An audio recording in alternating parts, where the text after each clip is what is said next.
rice. So, ang gagamitin kong kawali is the same kung ano yung nilutuan ko ng corned beef para may lasa. May lasa. Ayan yun. Tapos, ang gagamitin kong oil or margarine. Yung sobra ng aking garlic butter yesterday na ginawa sa aking tinapay para hindi masayang. Lagay lang natin yan. Patunawin lang natin kasi nilagay ko to sa ref. So, ayan guys, medyo tunaw na siya. Ilagay na natin tong garlic. Nagdagdag ako ng garlic para mas mabango at masarap yung ating fried rice. Ayan.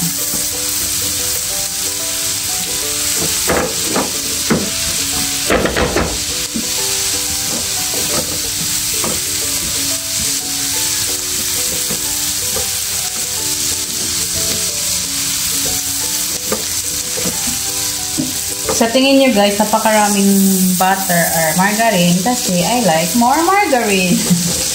Mabango kasi siya guys pag maraming margarine. And mas mabango kung margarine ang gagamitin or butter sa fried rice nyo. Yes.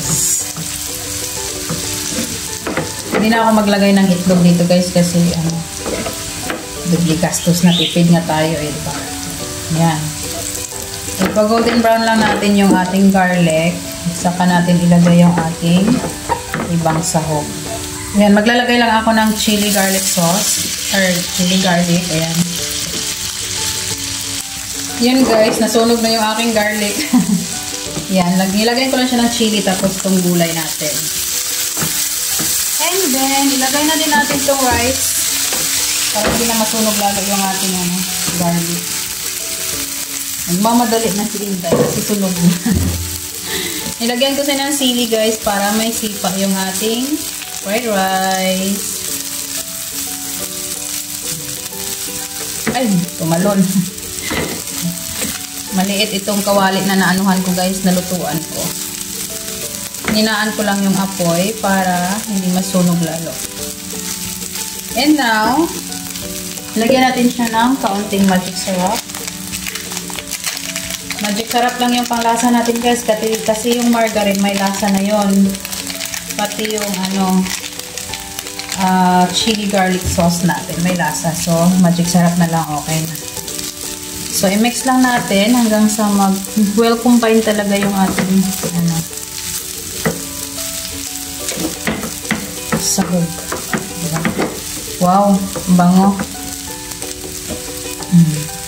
Ano ko na to siya guys, breakfast and lunch. Ayan. So, okay na to guys. Thank you for watching. I hope you enjoy and follow for more. Bye! And also subscribe my YouTube channel guys. I have 3 YouTube channel, Chai Vlogs and Krisa Mix Vlog and Lovely Samsky Vlogs. Ang dami. Sana all. Mga backup guys ba? Oh. So, thank you for watching. Bye ulit. God bless everyone.